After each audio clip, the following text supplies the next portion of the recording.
So hello and welcome again on Pathfinders. Today we are having this economy series lecture और आज हम natural farming पे चर्चा करेंगे। इसी से रिलेटेड जो कॉन्सेप्ट हैं जैसे जीरो बजट नेचुरल फार्मिंग है, इन कॉन्सेप्ट्स की चर्चा होगी और क्लाइमेट स्मार्ट एग्रीकल्चर का क्या कॉन्सेप्ट है।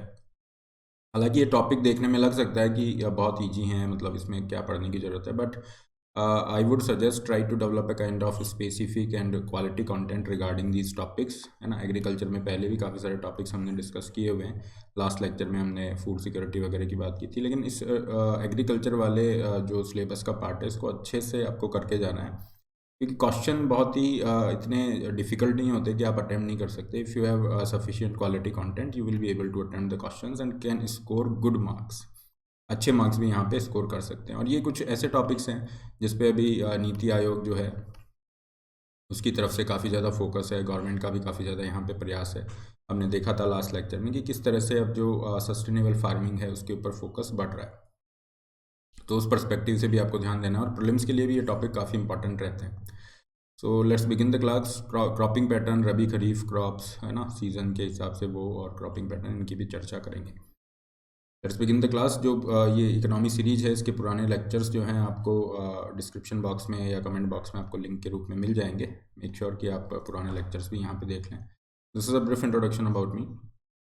ये टेलीग्राम चैनल है, यहाँ पे आपको सेशन का पीडीएफ भी मिल जाएगा और इसके अलावा जो भी इंपॉर्टेंट लिंक्स हैं क्लासेस के वो भी आपको यहाँ मिलेंगे।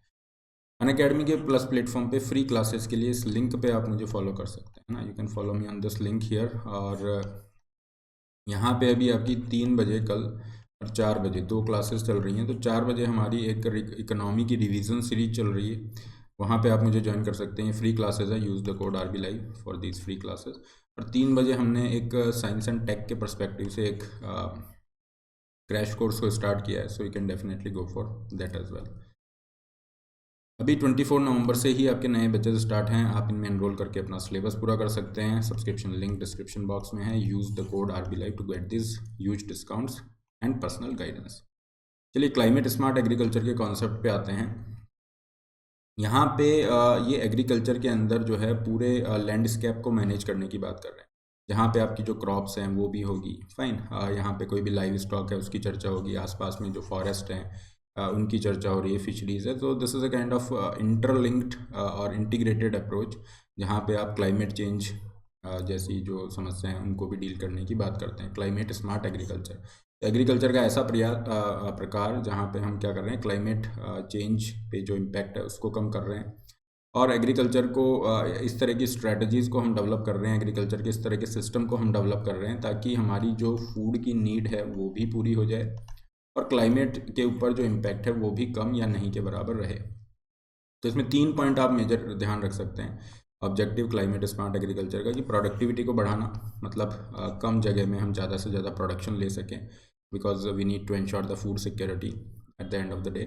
और एनहांस द रिजीलियंस, मतलब जो भी क्लाइमेट चेंज से निगेटिव इम्पैक्ट हो रहा है, मान लीजिए क्लाइमेट चेंज की वजह से किसी जगह पे बारिश कम हो रही है, वाटर स्ट्रेस बढ़ गया है, वाटर की अवेलेबिलिटी वहाँ पे कम है, so we need to develop this kind of technologies और this kind of agriculture system जो इस तरह के स्ट्रेस को ले सके, इस तरह के स्ट्रेस को विदस्टैंड कर सके।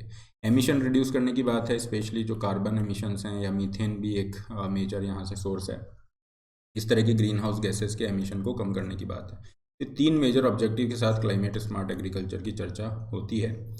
इंडिया के पर्सपेक्टिव से बात करें तो ये अभी थोड़ा इंडिया के अंदर शुरुआती दौर में है, नया कॉन्सेप्ट है, लेकिन गवर्नमेंट ने इसके ऊपर काफ़ी सारे प्रयास स्टार्ट करना शुरू कर दिया है। अगर हम देखें तो गवर्नमेंट की तरफ से ये निकरा इनिशिएटिव चल रहा है, national innovations on climate resilient agriculture. इसमें क्या होगा, गवर्नमेंट सबसे पहले R&D रिसर्च डेवलपमेंट में इन्वेस्ट कर रही है। इनोवेशन के माध्यम से गवर्नमेंट कोई भी नई टेक्नोलॉजी या कोई नई वैरायटी इस तरह से लेके आ रही है और फिर उस टेक्नोलॉजी का डेमोस्ट्रेशन किया जा रहा है फार्मर्स को। क्योंकि आपने कितनी भी बढ़िया कोई टेक्नोलॉजी यूज़ नहीं की, मतलब डेवलप किया हो, but the farmers are not aware about that particular technology, they would not be able to use that particular tech, तो फिर उसका यूज़ क्या है। यहाँ पे हम ये जो भारत सरकार का ये निकरा मिशन है, इसके अंतर्गत हम चाह रहे हैं कि टेक्नोलॉजीज़ को डेवलप किया जाए और फिर उस टेक्नोलॉजी का डेमोस्ट्रेशन किया जाए और फार्मर को बताया जाए कि कैसे आप अपनी जो फार्मिंग सिस्टम है टेक्नोलॉजी का यूज़ करके इसको क्लाइमेट स्मार्ट बना सकते हो। तो इसके अंदर सबसे जो यहाँ पे इंस्ट्रूमेंटल रोल है वो किसान विकास केंद्र के द्वारा KVKs के द्वारा प्ले किया जा रहा है। ऑलरेडी KVK एक्सटेंशन सर्विस के रूप में काम करते हैं। इनको भी हम लेंगे नेक्स्ट लेक्चर में। जो भी छोटी छोटी चीज़ें अभी बच रही हैं जैसे फर्टिलाइज़र है, पेस्टिसाइड्स है, agriculture credit, extension services, irrigation etcetera, ये नेक्स्ट लेक्चर में ये सारी हमारे टॉपिक्स आ जाएंगे, तो ऑलमोस्ट एग्रीकल्चर का पूरा हो जाएगा। तो इस पॉइंट ऑफ व्यू से ये मिशन को ध्यान रखिए, है ना, किस उद्देश्य के साथ लाया गया है, ताकि जो इस तरह की टेक्नोलॉजी है फार्मर्स को डेमोस्ट्रेट किया जाए और फार्मर उनको यूज़ करके फाइनली जो भी इसका ऑब्जेक्टिव है, जो अभी हमने 3 ऑब्जेक्टिव हैं, ये अचीव किए जा सके कि उनकी प्रोडक्टिविटी बढ़ेगी तो फूड सिक्योरिटी इंश्योर होगी, फार्मर्स का इनकम बढ़ेगा, क्लाइमेट रिजिलियंट यहाँ पे एग्रीकल्चर रहेगा और एमिशन भी यहाँ पे कम होंगे। नेचुरल फार्मिंग के कॉन्सेप्ट की तरफ आते हैं, और ये बेसिकली केमिकल फ्री फार्मिंग का एक यहाँ पे मेथड है, ट्रेडिशनल मेथड आप कह सकते हो।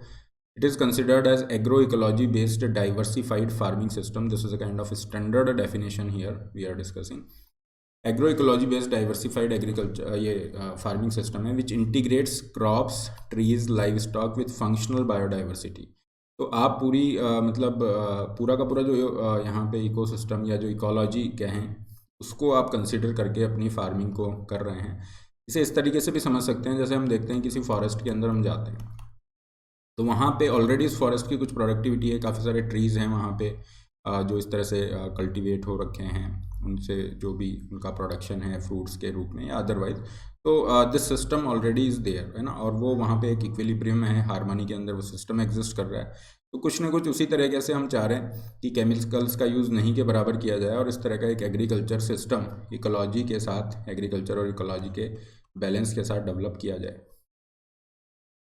तो working with nature to achieve much more with less का मतलब हो गया केमिकल इनपुट्स का कम से कम यूज़ करना। यहीं पे एक बहुत इंपॉर्टेंट कॉन्सेप्ट है जीरो बजट नेचुरल फार्मिंग का, और इस कॉन्सेप्ट को इंडिया के अंदर पॉपुलराइज किया सुभाष पालेकर जी ने। तो इसके अंदर क्या है, जैसे जीरो बजट का मतलब ये नहीं है कि इसमें कोई पैसा ही नहीं लग रहा है, ज़ीरो रुपये लग रहा है। ज़ीरो बजट मीन्स कि इसकी जो कॉस्ट ऑफ प्रोडक्शन है, कॉस्ट ऑफ प्रोडक्शन की अगर हम चर्चा करें, एग्रीकल्चर में जो प्रोडक्शन का कॉस्ट है वो काफ़ी कम हो जाएगा, because right now our farmers are facing the issue of rising cost of production.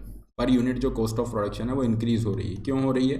क्योंकि जो केमिकल इनपुट्स यूज़ किए जा रहे हैं उसकी वजह से सॉइल की फर्टिलिटी कहीं ना कहीं कॉम्प्रोमाइज़ हुई है। Now to get the same production level they need to use more and more inputs। तो वो जो भी इनपुट्स हैं वो सब कॉस्टली हैं, तो per unit cost of production increase हो रहा है और यहाँ पे हमारी सॉइल की फर्टिलिटी भी डिक्रीज़ हो रही है। तो इस तरह की समस्या से छुटकारा पाने के लिए, चीज़ों को सस्टेनेबल बनाने के लिए हमने क्या किया, ये जीरो बजट नेचुरल फार्मिंग पे फोकस किया। यहाँ पे हम क्रॉप्स को डेवलप कर रहे हैं by without using any fertiliser, specially chemicals की हम बात कर रहे हैं, एंड पेस्टिसाइड्स और any other external materials, to ensure a chemical free agriculture and ensure low cost of production. तो ये जीरो बजट नेचुरल फार्मिंग का रहेगा। इंडिया में अगर हम नेचुरल फार्मिंग की चर्चा करें तो भारत सरकार की तरफ से भारतीय प्राकृतिक कृषि पद्धति प्रोग्राम आपका चल रहा है under the central sponsored scheme परंपरागत कृषि विकास योजना, इसके अंदर में। और ये national mission of sustainable agriculture है, उससे भी आपका रिलेटेड है। जो 8 मिशन भारत ने बना रखे हैं क्लाइमेट रिलेटेड इश्यूज़ से, जैसे सोलर मिशन है, ये सब, तो एनर्जी एफिशिएंसी वगैरह, तो उसी में हमारा उसी का ये एक तरह से पार्ट आप मान लीजिए। और इसके अंदर जो परंपरागत कृषि विकास योजना है, तो ये नेचुरल फार्मिंग को यहाँ पे प्रमोट कर रहा है। एंड अंडर दिस भारतीय Prakritik Krishi Paddhati program they are promoting the traditional indigenous practices, जिसकी वजह से जो भी एक्सटर्नल इनपुट्स हमें परचेज करने होते हैं वो नहीं करने पड़े।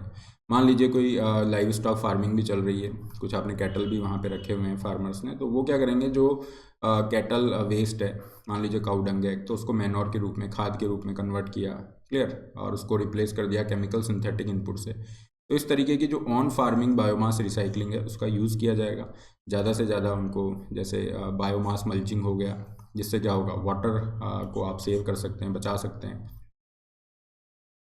तो natural farming will definitely reduce the dependency on the purchased input, जिससे क्या होगा, जो लागत है, कॉस्ट है, वो कम होगी और फार्मर्स की जो इनकम है उसमें भी वृद्धि होगी। हालांकि इसको जो हम जा रहे हैं एक बहुत ही ग्रेजुअल शिफ्ट ये है, क्योंकि यहाँ पे अगर एकदम से शिफ्ट किया जाएगा तो फिर प्रोडक्शन यहाँ पे गिर सकता है ना, क्योंकि हमें प्रोडक्शन को भी बढ़ाना होगा, ये भी एक बहुत बड़ा चैलेंज है। You have this program in terms of increase in the production and sustainability. अगर इसके एग्जाम्पल यहाँ पे हम देखें कि जहाँ जहाँ पे इसको अप्लाई किया गया है वहाँ से जो एक्सपीरियंसेस हमें मिलते हैं, जैसे आंध्र प्रदेश, कर्नाटक, हिमाचल वगैरह से, ये कह रहे हैं कि ये जो कृषि पद्धति को हमने अपनाया है, ट्रेडिशनल मेथड्स को, तो इससे क्या हुआ है, प्रोडक्शन भी इंक्रीज मिला है, सस्टेनेबिलिटी भी है, मतलब लॉन्ग टर्म में सॉइल की फर्टिलिटी को कोई नुकसान यहाँ पे नहीं हो रहा है, वाटर का भी यहाँ पे यूज़ कम हो रहा है, तो क्लाइमेट रिजिलियंट भी हो गया, improvement in the soil health, farmland ecosystem, तो सारी ही यहाँ पे अच्छी चीज़ें हैं। और सबसे अच्छी बात ये भी है कि ह्यूमन हेल्थ है, उसके पर्सपेक्टिव से भी पॉजिटिव इम्पैक्ट यहाँ पे देगा। कॉस्ट इफेक्टिव फार्मिंग मेथड है, raising the employment and rural development, definitely, क्योंकि अगर वहीं से इनपुट, रूरल एरिया के ही इनपुट्स को इस फार्मिंग में यूज़ किया जा रहा है तो वहाँ पे कुछ एम्प्लॉयमेंट अपॉर्चुनिटीज़ भी डेफिनेटली क्रिएट होंगी। नेचुरल फार्मिंग को सरकार ने लिंक भी किया है नमामि गंगे प्रोजेक्ट। अभी रिसेंट जो बजट है उसके अंदर भी चर्चा थी कि गवर्नमेंट क्या कर रही है, जो भी गंगा के जो बैंक्स हैं ना, गंगा के जो किनारे का पर्टिकुलर कुछ एरिया है, उसको नेचुरल फार्मिंग के पर्सपेक्टिव से डेवलप किया जाएगा, बिल्कुल केमिकल फ्री फार्मिंग यहाँ की जाएगी। तो वो ओवरऑल सभी के लिए अच्छा है, ओवरऑल इकोसिस्टम की अप्रोच को फॉलो यहाँ पे कर रहे हैं। एक यहाँ पे एग्जांपल हम ऐड करेंगे क्योंकि रिसेंटली प्राइम मिनिस्टर ने इसी साल जुलाई के अंदर एक नेचुरल फार्मिंग कॉन्क्लेव में हिस्सा लिया और उन्होंने कहा कि यहाँ पे जो नेचुरल फार्मिंग के लिए आप जा रहे हो उसमें सूरत मॉडल जो है ना, ये पूरे भारत के लिए एक आदर्श मॉडल, एक आइडियल मॉडल हो सकता है नेचुरल फार्मिंग के प्रमोशन के लिए। क्योंकि देखो, नेचुरल फार्मिंग में सबसे बड़ी दिक्कत यह है कि फार्मर्स को पहले आपको बताना होगा कि हाँ आप इस तरह से कर सकते हो और आपके प्रोडक्शन पे कोई नुकसान नहीं हो रहा है, आपकी इनकम को बढ़ाएगा ही। तो first they need this kind of assurance, then there is a need for demonstration of technology, उनको हैंड होल्डिंग, वो सपोर्ट चाहिएगा। फिर वो देखेंगे हमारे आसपास फार्मर्स जिन्होंने ये नेचुरल फार्मिंग मेथड अपनाया है उनको बेनिफिट हो रहा है, तो फिर दूसरे फार्मर यहाँ मोटिवेट होंगे। तो इस सूरत मॉडल में जो पंचायती राज इंस्टीट्यूशन है इनका बहुत बड़ा रोल रहा। आप चाहें तो इसको जीएस पेपर 2 में भी एग्जाम्पल के रूप में अपनी आंसर राइटिंग में मेंशन कर सकते हैं। पंचायत ने यहाँ पे क्या किया, हर पंचायत से इन्होंने डेफिनेटली जो है 75 फार्मर्स लिए, है ना, 75 फार्मर्स को सेलेक्ट किया, उनको ये इस तरह का सपोर्ट की यहाँ पे पूरी प्रोवाइड किया जिसकी अभी हम चर्चा कर रहे थे। और धीरे धीरे फार्मर्स में ये एक ट्रस्ट, है ना, ये एक समझ, अवेयरनेस डेवलप हुई कि हाँ नेचुरल फार्मिंग को हम यूज़ कर सकते हैं, इससे सॉइल को भी फ़ायदा है ना, और हमारे प्रोडक्शन इनकम पे भी पॉजिटिव इम्पैक्ट आ रहा है। तो उस पर्सपेक्टिव से कह रहे हैं कि ये जो कॉपरेशन है ना, इस मॉडल को फॉलो कर सकते हैं, पूरे इंडिया में नेचुरल फार्मिंग को बढ़ावा मिल सकता है। क्लाइमेट चेंज का जो इम्पैक्ट है एग्रीकल्चर पे, उसको कम करने के उद्देश्य से national mission for sustainable agriculture हमारा चल ही रहा है, जिसमें हम परंपरागत कृषि को बढ़ावा दे रहे हैं, नेचुरल फार्मिंग को। और ये जो सस्टेनेबल एग्रीकल्चर का मिशन है, this is one of the mission of national action plan for climate change, जिसकी अभी अभी हमने चर्चा की थी, जिसमें सोलर मिशन है, एनर्जी एफिशिएंसी बढ़ाने की बात है, हिमालयाज़ की बात है। ये सॉइल हेल्थ कार्ड के साथ इंडिया यहाँ पे आ चुका है और इसमें बात ये हो रही है कि जो भी इनपुट्स हम यूज़ कर रहे हैं उसका इनडिस्क्रिमिनेट यूज़ ना हो, कि एक्सेसिवली अगर हमारे पास कोई फर्टिलाइज़र ज़्यादा है उसको ज़्यादा डाल दिया जबकि उसकी रिक्वायरमेंट इतनी है ही नहीं, तो सॉइल को भी नुकसान हो रहा है और आपका पैसा भी जा रहा है। सॉइल हेल्थ कार्ड है, परंपरागत कृषि विकास योजना जिसकी अभी हमने चर्चा की है। तो ये सारे जो इनिशिएटिव्स हैं कहीं ना कहीं क्लाइमेट चेंज का जो इम्पैक्ट है उसको डील कर रहे हैं, एग्रीकल्चर के पर्सपेक्टिव से काफ़ी हेल्पफुल हैं। गवर्नमेंट यहाँ पे ऑर्गेनिक फार्मिंग को भी बढ़ावा दे रही है और इसमें परंपरागत कृषि विकास योजना के अलावा अगर आप देखेंगे नॉर्थ ईस्टर्न जो स्टेट्स हैं उसमें specifically mission organic value chain development, है ना, ये भी इन्होंने चला रखा है। अब हम आते हैं सीज़न, अगर हम देखें क्रॉपिंग सीज़न को जो क्लासीफाई किया गया है तो खरीफ रबी है, कई बार पूछ लेते हैं प्रीलिम्स में, मेंस में तो नहीं पूछेगा। अभी जो हमने टॉपिक डिस्कस किया है अभी तक वो मेंस के पर्सपेक्टिव से इम्पॉर्टेंट है। अब हम चर्चा करेंगे खरीफ रबी, ये जो है इंडिया के क्रॉपिंग सीज़न को जनरली दो पार्ट में, कई बार हम देखते हैं थर्ड भी आता है, यू हैव दिस, जिसके अंदर कुकुम्बर, खीरा, ककड़ी वगैरह, मेलन, ये सब क्रॉप्स भी आती हैं। लेकिन मेन जो है हमारे पास खरीफ और रबी है। खरीफ को मानसून क्रॉप कहते हैं, रबी सीज़न अभी आपका चल रहा है जो अक्टूबर से स्टार्ट हो जाता है और मार्च तक चलता है, जिसके अंदर वीट जो है, गेहूं एक बहुत अच्छा एग्जांपल है, खरीफ का बाजरा एक अच्छा एग्जांपल है। तो इसमें जनरली याद रख लेना खरीफ रबी में क्रॉप्स क्या हैं और बेसिक सा डिफरेंस। खरीफ क्रॉप में जनरली राइस है, मेज है, sorghum, pearl millet, finger millet, ragi, okay, कुछ दालें वगैरह ये हैं। जबकि रबी क्रॉप्स के अंदर अभी वीट आ जाएगा, मस्टर्ड आ रही है, ठीक है। तो ये एग्जांपल, ये कुछ ऐसी चीज़ें हैं जो आपको याद रखनी पड़ेगी। एक टेबल भी हमने ऐड कर दिया to make you aware about the differences and the examples also. ये थोड़ा सा आप ध्यान रखें। मेजर क्रॉप्स के एग्जांपल थोड़ा प्रॉब्लम्स के पर्सपेक्टिव से है, याद करने वाली चीज़ है जिसको थोड़ा सा रटने का आपको या मेमोराइज करने का प्रयास करना पड़ेगा। क्रॉपिंग पैटर्न पे आते हैं and the set and the combination of crops which farmers opt in a particular region, इसको क्रॉपिंग पैटर्न कहते हैं। जैसे अगर हम देखें कुछ एग्जांपल्स के तौर पे तो कह रहे हैं काफ़ी सारे क्रॉपिंग पैटर्न्स हो सकते हैं। जैसे राइस को वीट के साथ कंबाइन कर दिया, राइस राइस कर दिया, राइस को ग्राम के साथ, है ना, चने के साथ, या फिर राइस को मस्टर्ड सरसों के साथ किया हुआ है। तो इस तरीके से बहुत सारे ऐसे कॉम्बिनेशन बन सकते हैं जिसको ये क्रॉपिंग पैटर्न कह रहे हैं। और क्रॉपिंग पैटर्न में एक इसका भी मेंशन होता है कि मोनोक्रॉप जो है, मोनोक्रॉपिंग है या मिक्स्ड है। मिक्स्ड के अंदर क्या होगा, आपके अलग अलग जो है क्रॉप्स आ रही हैं अलग अलग सीजन के पर्सपेक्टिव से, ये सारी चीज़ें।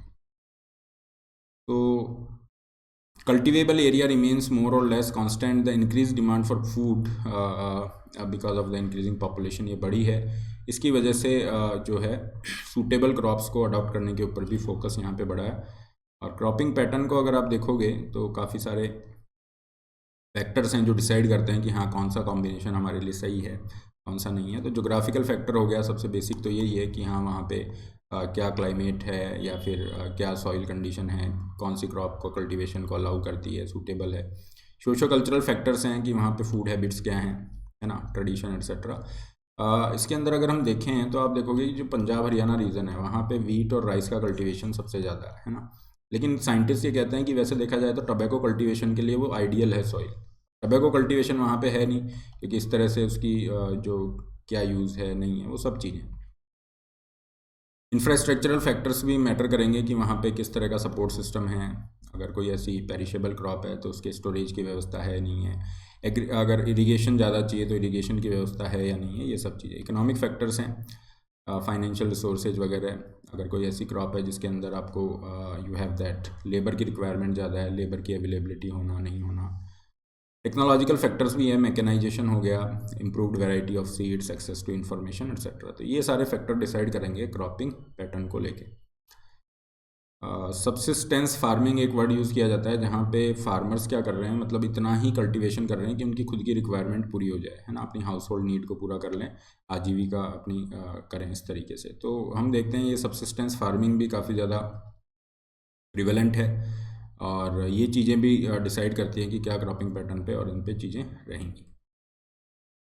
तो for now this is all in this lecture. Session का PDF इस टेलीग्राम चैनल पे आपको प्राप्त हो जाएगा। टेलीग्राम पे नाम डाल के आप सर्च कर सकते हैं। इसके अलावा डेफिनेटली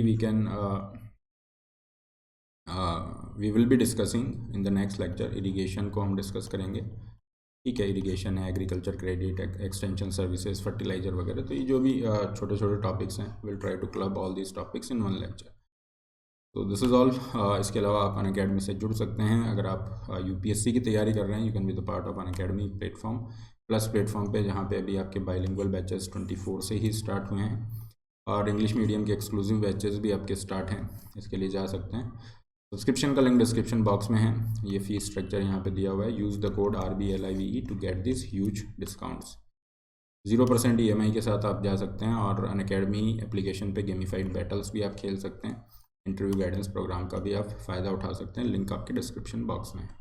तो this is all for today. Have a great day. Don't forget to like, share, subscribe.